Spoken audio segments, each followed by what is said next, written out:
বিসমিল্লাহ। আসসালামু আলাইকুম ওয়া রাহমাতুল্লাহি ওয়া বারাকাতুহু।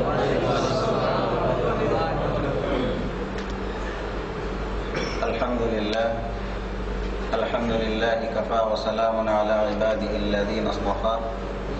আম্মা বা'দ, فإن أصدق الحديث كتاب الله وخير الهدي هدي محمد صلى الله تعالى عليه وعلى آله وسلم وشر الأمور محدثاتها وكل محدثة بدعة وكل بدعة ضلالة وكل ضلالة في النار. أشهد أن لا إله إلا الله وحده لا شريك له وأن محمدا عبده ورسوله. أما بعد، أعوذ بالله من الشيطان الرجيم.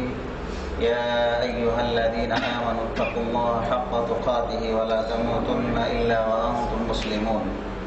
يا أيها الناس اتقوا ربكم الذي خلقكم من نفس واحدة وخلق منها زوجها وبث منهما رجالا كثيرا ونساء واتقوا الله الذي تساءلون به والأرحام إن الله كان عليكم رقيبا. يا أيها الذين آمنوا اتقوا الله وقولوا قولا سديدا يصلح لكم أعمالكم ويغفر لكم ذنوبكم ومن يطع الله ورسوله فقد فاز فوزا عظيما. وبعد، قال الله سبحانه وتعالى في كلامه المجيد: يا أيها الذين آمنوا إذا قمتم إلى الصلاة فاغسلوا وجوهكم وأيديكم إلى المرافق وامسحوا برؤوسكم وأرجلكم إلى الكعبين وإن كنتم مرضى أو على سفر أو جاء أحد منكم من الغائط أو لامستم النساء فلم تجدوا ماء فتيمموا صعيدا طيبا فامسحوا بوجوهكم وأيديكم منه. وقال تعالى: إن الله يحب التوابين ويحب المتطهرين. وقال تعالى في موضع آخر: فيه رجال يحبون أن يتطهروا والله يحب المطهرين. وقال رسول الله صلى الله عليه وسلم: لا تقبل صلاة بغير طهور. উপস্থিত আমাদের সাপ্তাহিক এই প্রোগ্রামে, আজকের এই অনুষ্ঠানে বিভিন্ন জায়গা থেকে, দূর দূরান্ত থেকে আমাদের দিন দরদি এবং ইসলামী জ্ঞান শিক্ষার্থী ভাইয়েরা, আমরা অনুষ্ঠানের শুরুতে আল্লাহ রাব্বুল আলামিনের দরবারে শুকরিয়া আদা করি যে আল্লাহ রাব্বুল আলামিন নিয়মিতভাবে আমাদেরকে এই অনুষ্ঠানে অংশগ্রহণ করার, কোরআন এবং হাদিস শোনার এবং আলোচনা করার যে আল্লাহ রাব্বুল আলামিন সুন্দর একটা ব্যবস্থা তৈরি করে দিয়েছেন, তৌফিক দিয়েছেন, যার পরিপ্রেক্ষিতে আমরা নিয়মিতভাবে অংশগ্রহণ করতে পারছি, আলোচনা করতে পারছি, শুনতে পারছি। এই অনুগ্রহটুকুর জন্য আমরা আল্লাহর দরবারে প্রথমেই শুকরিয়া আদা করে নিই এবং প্রশংসা জানাই। আলহামদুলিল্লাহ।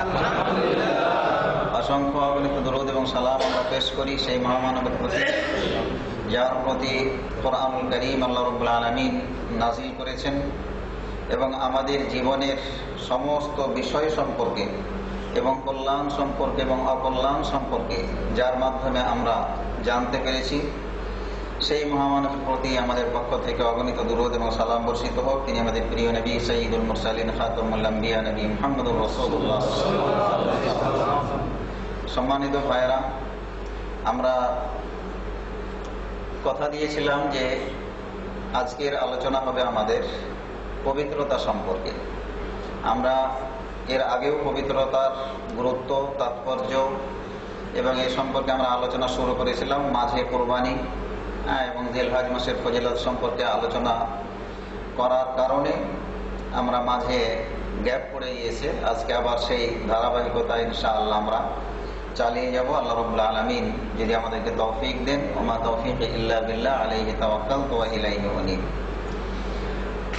পবিত্রতা অর্জন একজন মুসলিম হিসাবে আমাদের অত্যাধিক জরুরি বিষয় এবং এই ব্যাপারে আল্লাহ রাব্বুল আলামিন স্বয়ং তার নবী মুহাম্মদুর রাসূলুল্লাহ সাল্লাল্লাহু আলাইহি ওয়াসাল্লাম তাকে আদেশ করেছেন যে ওয়াসিয়াবাকা ফাতাহহির, তোমার কাপড় পরিষ্কার করে নাও, পাক সাফ করে নাও। এটা সূরা মুদ্দাসসিরের 4 নম্বর আয়াত। এই পবিত্রতা অর্জন আমরা এর আগে আলোচনা করেছিলাম যে দুই ধরনের, তাই না? একটা হলো আভ্যন্তরীণ পবিত্রতা, অর্থাৎ আমার মনকে, চিন্তা চেতনাকে পবিত্র করতে হবে একমাত্র আল্লাহর তাওহীদ দিয়ে।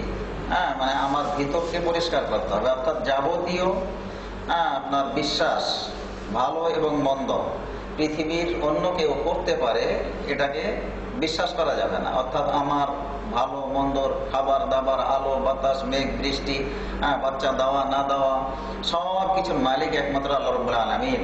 তাকে কি করতে হবে? প্রথম আমাকে স্বীকৃতি দিতে হবে, আমার মন থেকে যাবতীয় শিরককে মুছে ফেলতে হবে।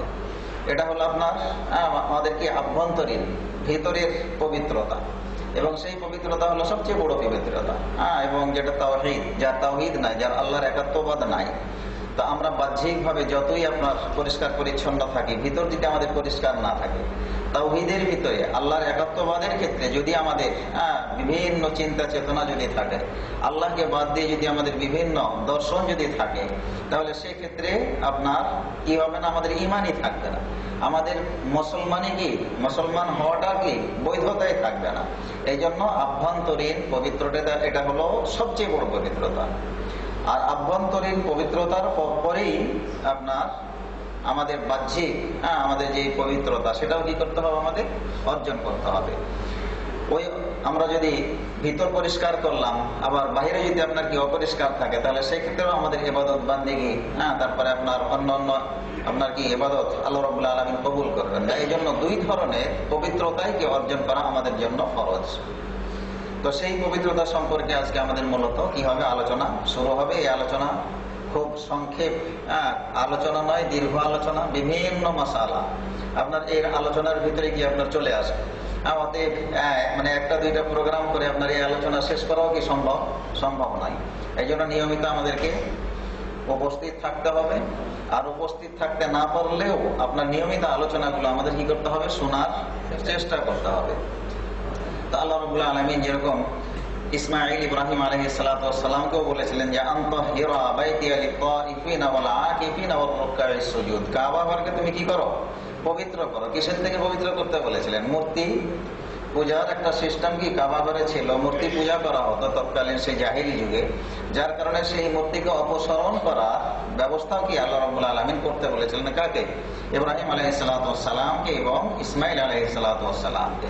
সেই কথা আল্লাহ রাব্বুল আলামিন আপনার কোরআনুল কারীমে এখানে সূরা বাকারা 125 নম্বর আয়াতে বলে দিয়েছেন যে আনতাহিরা বাইতিয়া লিত-তাইফিনা ওয়াল আকিফিনা ওয়ার রুকআইস সুজুদ। তাহলে বাইতুল্লাহকেও কি করা হয়েছে? মূর্তি পূজা থেকে আপনার পরিষ্কার করা হয়েছে। এবং সেটা আরো আপনার কি করা হয়েছে? মানে বাস্তবে আমাদের নবী মুহাম্মদুর রাসূলুল্লাহ সাল্লাল্লাহু আলাইহি ওয়াসাল্লাম মানে ইব্রাহিম আলাইহিস সালাম এবং ইসমাঈল তো করেছিলেন, তারপরেও কি পরবর্তী যুগে দীর্ঘ জামানা পেরিয়ে যাওয়ার কারণে আবার মূর্তি পূজার কি সেখানে মানে ব্যবস্থা শুরু করা হয়েছিল। আল্লাহ রাসূল সাল্লাল্লাহু আলাইহি সাল্লাম যখন আপনার কি করলেন? মক্কা বিজয় লাভ করলেন। মক্কা বিজয় করার পরে সমস্ত মূর্তিকে কি করা হয়েছিল? কাবা ঘর থেকে বের করে আপনার কি বাইরে নিক্ষেপ করা হয়েছিল, হয় নাই? নিক্ষেপ করা হয়েছিল। কাবা ঘরে মূর্তি থাকা অবস্থাতেও যদি আপনার কি ইবাদত বান্দেগী করতো, তাহলেও কি আপনার ইবাদত বান্দেগী কবুল হতো না। যার কারণে আল্লাহ রাসূল সাল্লাল্লাহু আলাইহি সাল্লাম মানে এই বিভিন্ন প্রভুর আপনার একাত্মবাদ, মানে এই যে ইবাদত, এই ইবাদতটাকে দূর করার জন্য আল্লাহ রাসূল সাল্লাল্লাহু আলাইহি সাল্লাম কাবা ঘরকে আপনার মুক্ত করলেন। কিসের থেকে? মূর্তি থেকে। এই মূর্তি থেকে মুক্ত করা হলো। তো সেই কাবা ঘর থেকে আপনার এগুলো অপসারণ করা হয়েছে, দূর করা হয়েছে। কিন্তু এখন বর্তমানের যে অবস্থা, আমরা বহু মসজিদে আল্লাহ রাসূল সাল্লাল্লাহু আলাইহি সাল্লাম মূর্তিকে কি করলেন? সরিয়ে ফেললেন। অর্থাৎ মূর্তি কিসের মূর্তি ছিল? সৎ মানুষের এই যে মূর্তিগুলো ছিল, কিসের মূর্তি ছিল? সৎ মানুষের কি আপনার প্রতিচ্ছবি। যে কথা আপনার সূরা নূহে আল্লাহ তাআলা আপনার বলেছেন ইয়াউস, ইয়াগুস, নাসর, এই সমস্ত ভালো মানুষগুলো তারা যখন মরে যেত, তখন শয়তানের ওয়াসওয়াসায় প্ররোচনায় নূহ আলাইহিস সালাতু ওয়াস সালামের যুগে এই ভালো মানুষগুলোর দৃষ্টান্তকে ধরে রাখার জন্য শয়তান থেকে প্ররোচনা দিল যে এক কাজ করে, ভালো মানুষগুলো তোমাদের সমাজ থেকে, তোমাদের মাঝ থেকে হারিয়ে যাচ্ছে, তো এদের মূর্তি তৈরি করে তোমাদের ঘরে রাখো, তাহলে এদের মানে যে তারা ভালো মানুষ ছিল, এদের কাজগুলো স্মরণ করে তখন তোমরাও কি ভালো মানুষ হতে পারবে। তো উদ্দেশ্যটা কি ভালো উদ্দেশ্যই তাদেরকে দেওয়া হয়েছিল। এই শয়তানের অসহায় ধোকায় পড়ে আমর বিন খুজাই সে কি করলো, আপনার এই ভালো মানুষগুলোর মূর্তি তৈরি করলো এবং সেগুলো ঘরে রাখা হলো। এমন একটা সময় পেরিয়ে গেল, যখন আপনার জেনারেশনের পর জেনারেশন যখন আপনার আসতে থাকলো, তখন মনে করলো যে হয়তো এই মূর্তিগুলো আমাদের বাপ দাদা যে কোনো ভালো এবং মন্দ মানে তাদের কাছ থেকেই হয়তো চাইতো, এবং তাদেরকে আপনার কি তাদের ইবাদত বন্দি হয়তো তারা করতো। এই আপনার শুরু হয়ে গেল ইবাদত বন্দি, নজরে নিয়াজ পেশ করা, তারপরে তাদের কাছে চাওয়া, যে কোনো উদ্দেশ্যে বা সফরে বের হলে তাদেরকে আপনার কি প্রণাম করে বের হওয়া, এই মূর্তি পূজার কি প্রচলন শুরু হয়ে গেল। তো সেই মূর্তি পূজার থেকে কিন্তু আমরা এখনো বেরিয়ে আসতে পারি নাই, বরং আল্লাহ রাসূল সাল্লাল্লাহু আলাইহি ওয়াসাল্লাম আজ থেকে 1400 বছর আগে মারা গেছেন। আর এখন আমরা আস্তে আস্তে কিন্তু মূর্তি পূজা না করলেও আমরা ওই মূর্তি পূজার আদলে ঠিক হুবহু ওই রকম কায়দায় কিন্তু আমরা কিন্তু পূজা করে যাচ্ছি। এবং সেটা কিসের পূজা আমরা সবাই বুঝতে পারতেছি, তাই না? কবর পূজা। এবং এই কবরগুলো শুধু যে গ্রামে গঞ্জে অথবা বাজার রাস্তাঘাটের পাশে হয়েছে তা কিন্তু না, বহু মসজিদে আপনার কি করা হয়েছে, কবর। তারা ভালো মানুষ ছিলেন, হয়তো আল্লাহর ওয়ালি ছিলেন, কেউ মানে ভালো হতেও পারে, কেউ মন্দ হতে পারে। মাজার তো আর বিভিন্ন ধরনের গড়ে উঠেছে, তাই না? ভুয়া মাজার এবং সব ভালো মাজার, তো বহু ধরনের মাজার আপনার আমাদের দেশে গড়ে উঠেছে। তো এই মাজারগুলোকে সেই মূর্তি পূজার আদলে আমরা আবারও কি করলাম, ফিরিয়ে নিয়ে আসলাম। এবং সেটা রাস্তাঘাটে যেখানে সেখানে হতে হতে হতে হতে এখন বহু মসজিদে আপনার কি মাজার হওয়া শুরু হয়ে গেছে। তাহলে যেই মূর্তি বা আল্লাহকে বাদ দিয়ে অন্যের ইবাদত, সিজদা, চাওয়া পাওয়া, এগুলো আল্লাহ রাব্বুল আলামিন হারাম করে দিলেন, আল্লাহ রাসূল সাল্লাল্লাহু আলাইহি ওয়াসাল্লাম হারাম করে দিলেন, শিরককে আপনার কি করলেন, একেবারে চিরতরে বিদায় করলেন। সেই ব্যবস্থাটা আবার আমরা কি করেছি, ফিরিয়ে নিয়ে এসেছি। তাহলে আমাদের এই মসজিদও কি করতে হবে, এই পূজার থেকে আপনার কি করতে হবে, পবিত্র করতে হবে। যদি কোনো মসজিদে আপনার মাজার থাকে বা কবর থাকে, ওই মসজিদে নামাজ হবে না। একবারে স্পষ্ট কথা, আল্লাহ রাসূল সাল্লাল্লাহু আলাইহি সাল্লাম সুস্পষ্ট ভাষায় বলে গেছেন যে যে মসজিদে কবর আছে, চাই সে অলির হোক আর জারি হোক, আপনার কবর থাকলে সেই মসজিদে কি হবে না, সালাত আদায় করলে সালাত হবে না। তাহলে ওটাও কি পবিত্র আমাকে করতে হবে। আমরা স্থান পাক বলি, স্থান পাক শুধু কি এই বাহ্যিক নাপাকি থেকে পাক তা কিন্তু না, আপনার আভ্যন্তরীণ বিষয়গুলো থেকেও কি পাক হতে হবে। ওই জায়গাতে আমরা যেখানে ইবাদত বন্দেগী করবো, ওইখানে যদি আপনার কোনো মূর্তি থাকে, এরকম কোনো কি আপনার কুসংস্কার থাকে, তাহলে সেখানে আপনার কোনো প্রকার ইবাদত করাও কি আপনার যাবে না, জায়েজ হবে না। আল্লাহ রাসূল সাল্লাল্লাহু আলাইহি সাল্লামের যুগে সাহাবায়ে কেরাম রাদিয়াল্লাহু তাআলা আনহুম তারা আল্লাহ রাসূলকে বললেন যে আমরা তো জাহিলি যুগে ইসলাম যখন কবুল করি নাই, তখন এরকম মানে বাওয়ানা নামক স্থানে আমরা তার মানে কি করতাম, তালোয়ার ঝুলিয়ে রাখতাম। কিসের আশায়, মানে ভালো ফলাফলের আশায়, যে আমরা এখানে যদি ঝুলিয়ে রাখি, যুদ্ধে যাই, আমার শত্রু পক্ষে যদি আমরা কি করি, লড়াই করি, তাহলে আমাদের বিজয় হবে। তো এই আশায়, মুক্তির আশায় আমরা এখানে ঝুলিয়ে রাখতাম। তো এখন কি আমরা ওখানে ঝুলিয়ে রাখবো? তো আল্লাহ রাসূল সাল্লাল্লাহু আলাইহি ওয়াসাল্লাম বললেন যে না, ওই জাহেলি যুগের প্রথা কি দূর হয়ে গেছে। আর একজন মানে মানত মেনেছিলেন জাহেলি, যে আমি ওখানে কি করব, মানে একটা বকরি জবাই করবো। আল্লাহ রাসূল সাল্লাল্লাহু আলাইহি ওয়াসাল্লাম কাছে ইসলাম কবুল করার পরে আল্লাহ রাসূল বললেন যে আমার তো এরকম জাহেলি যুগের একটা মানত ছিল, তো আমি এই মানতটাকে পালন করবো। কোথায়? বলে অমুক জায়গায়। আল্লাহ রাসূল সাল্লাল্লাহু আলাইহি ওয়াসাল্লাম বললেন যে না, ওটা পাপের যেহেতু জায়গা, সেখানে যেহেতু কি করা হতো, মূর্তি পূজা করা হতো, এই জন্য ওইখানে কোনো মানত কি করা, বাস্তবায়ন করা, পালন করা, সেটাও কি বৈধ নয়। তাহলে জায়গাটাও আমার কি হতে হবে, সার্বিক শিরকের মানে যত ব্যবস্থাপনা আছে সবগুলো থেকে কি হতে হবে, মুক্ত হতে হবে। যদি কোনো শিরকের আপনার কি থাকে, ওখানে ব্যবস্থাপনা থাকে, তাহলে ওইখানে ইবাদত বান্দেগী কোনো কিছুই কি আপনার জায়েজ হবে না। কোরআন মাজিদ তেলাওয়াত বলেন, সালাত বলেন, সিয়াম বলেন, ইতিকাফ বলেন, কোনোটাই কি আপনার বৈধ হবে না। তো এই জন্য আল্লাহ রাসূল সাল্লাল্লাহু আলাইহি সাল্লাম আমাদেরকে আপনার কি বাহ্যিক পাক সাফের সাথে সাথে আমাদেরকে আভ্যন্তরীণ বিষয়গুলোকে আমাদেরকে পাক সাফ করতে হবে।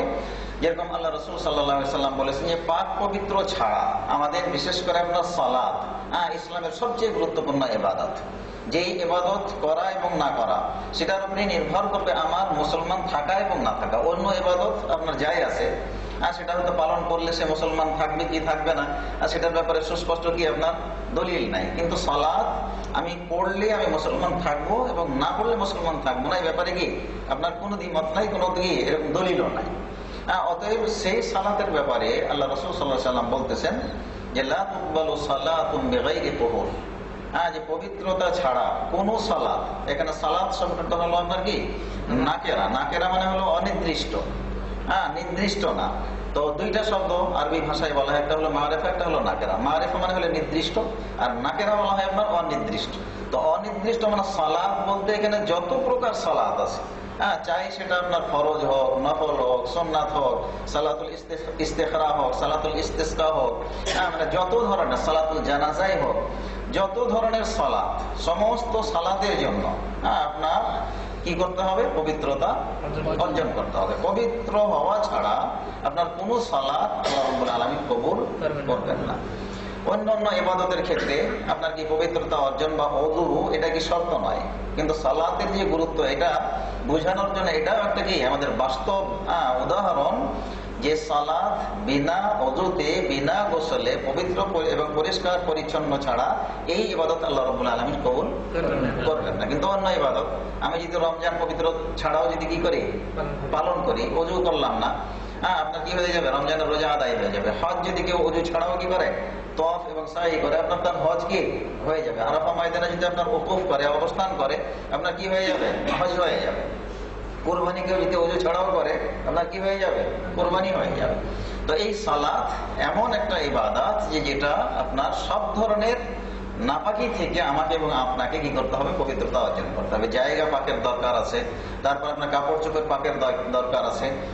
সবকিছু পবিত্র না হওয়া পর্যন্ত এই ইবাদত আল্লাহ রাব্বুল আলামিন কবুল করবেন না।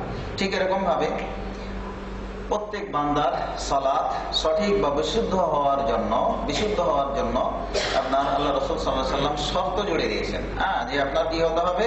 সালাত বিশুদ্ধ হওয়ার জন্য প্রথম শর্তই হলো সঠিক হওয়ার জন্য পবিত্রতা অর্জন। আল্লাহ রাসূল সাল্লাল্লাহু আলাইহি ওয়াসাল্লাম হাদিসে বলেছেন যে লা তুকবালু সালাতুম মান আহদাসা হাত্তা ইয়াতাওয়াদ্দা, যে ওই ব্যক্তির সালাত, কোন ধরনের সালাত আদায় হবে না, কবুল হবে না যে ব্যক্তি আপনার কি হলো? নাপাক হয়ে গেল। আহদাস মানে হলো নাপাক হয়ে যাওয়া। তো নাপাক দুই ধরনের, বড় নাপাক এবং ছোট নাপাক, যেটা আমরা সবাই বুঝি, তাই না? যে এই নাপাক হলে আপনার গোসল করাটা কি ফরজ, তো এই নাপাক হলে কি করতে হবে? গোসল করতে হবে। আর ছোট নাপাক যেটা, সেটা হলো আপনার বাইশ সরে গেল বা যে কোনো ওযু ভঙ্গের যে সমস্ত কারণগুলো এটা হয়ে গেল, ঘটে গেল, তাহলে সেই ক্ষেত্রে যতক্ষণ পর্যন্ত আমরা ওযু না করবো ততক্ষণ পর্যন্ত আমাদের কোনো সালাত আল্লাহ রাব্বুল আলামিন কবুল করবেন না। তো এই হাদিস আপনার বর্ণনা হয়েছে আপনার বুখারী এবং মুসলিমে। বুখারীর আপনার 135 নম্বর হাদিস এবং মুসলিম শরীফের 225 নম্বর হাদিস। আগের যে হাদিস আলোচনা করলাম সেটাও আপনার বর্ণনা হয়েছে সহিহ মুসলিমের 224 নম্বর হাদিস। তো এই হাদিসগুলো থেকে আমরা এটাই প্রমাণ পেলাম যে আমাদেরকে পবিত্রতা অর্জন করতে হবে এবং এর গুরুত্ব কি অপরিসীম, আল্লাহর দরবারে কি অপরিসীম। এবং যারা পবিত্রতা অর্জন করে এদেরকে আল্লাহ রাব্বুল আলামিন ভালোবাসেন। মানে পবিত্রতা থাকা, সবসময় পাক সাফ থাকা, এটা কে ভালোবাসেন? আল্লাহ রাব্বুল আলামিন ভালোবাসেন। তো আল্লাহর ভালোবাসা যদি আমাদের কাউরি ভাগ্যে যদি আপনার মিলে যায়, তাহলে এর চেয়ে বড় পাওয়ার কি আছে? তাহলে আল্লাহর ভালোবাসা পাওয়ার অন্যতম একটা শর্ত হলো আপনার পবিত্রতা থাকা। অনেক সময় আমরা মানে কি থাকি, মানে নাপাক থাকি, বা হয়তো এই ব্যাপারে মোটেও কি গুরুত্ব দেয় না। তো যারা গুরুত্ব দেয় না, এদের আবার কি শাস্তিরও বিধান আল্লাহ রাব্বুল আলামিন তৈরি করে রেখেছেন, যে যারা মানে পবিত্র থাকতে ভালোবাসে না বা এই ব্যাপারে শিথিল, অত মনোযোগী না, তো এদেরকে আল্লাহ রাব্বুল আলামিন কি শাস্তি দিবেন? কি শাস্তি দিবেন মনে আছে না? নাই, কবরে আযাব হবে। কি হবে? কবরে আযাব হবে। যারা এই ব্যাপারে একটু অমনোযোগী, ভালো কি করে না, পদক্ষেপ নেয় না, এদেরকে আল্লাহ রাব্বুল আলামিন কবরের শাস্তি দিবেন। তো কবরের শাস্তি কি ছোটখাটো শাস্তি? বিরাট শাস্তি। এবং কবরে যে শাস্তি হবে সে কথাও কি আল্লাহ রাসূল সাল্লাল্লাহু আলাইহি ওয়াসাল্লাম হাদিসে বলে গেছেন। দুই কবরের পাশ দিয়ে আল্লাহ রাসূল হেঁটে যাচ্ছিলেন, তো দুইজনের দুইটা কবরে কি শাস্তি হচ্ছিল। আল্লাহ রাসূল সাল্লাল্লাহু আলাইহি ওয়াসাল্লাম বললেন যে এই যে দুই কবরবাসীকে শাস্তি হচ্ছে, এদেরকে শাস্তি হওয়ার খুব মানে বড় জটিল কোন গুনার কাজে কি মানে এদেরকে শাস্তি দেওয়া হচ্ছে না, বরং এদেরকে শাস্তি দেওয়া হচ্ছে, একজনকে দেওয়া হচ্ছে যে তারা প্রসাব পায়খানা করার পরে ভালোভাবে পরিষ্কার পরিচ্ছন্ন হতো না, এই কারণে শাস্তি দেওয়া হচ্ছে। আর দ্বিতীয় জনকে শাস্তি দেওয়া হচ্ছে চুগলখড়ি। চুগলখড়ি মানে আপনার একজনের কথা আর একজনকে গিয়ে আপনার কি একেবারে রংচং করে মানে এমন ভাবে উত্তেজিত করে তোলা যে যাতে করে আপনার উভয়ের মাঝে কি হয়ে যায়, মানে একটা সাংঘর্ষিক অবস্থার সৃষ্টি হয়, মানুষের মধ্যে কি হয়, আপনার সম্পর্ক নষ্ট হয়। তো এই ধরনের চুগলখোর যারা, এদেরকে আপনার কবরে কি হবে, শাস্তি হবে। তো পবিত্রতা বা আপনার কি সবসময় পরিষ্কার পরিচ্ছন্ন থাকা, এটা আল্লাহ রাব্বুল আলামিন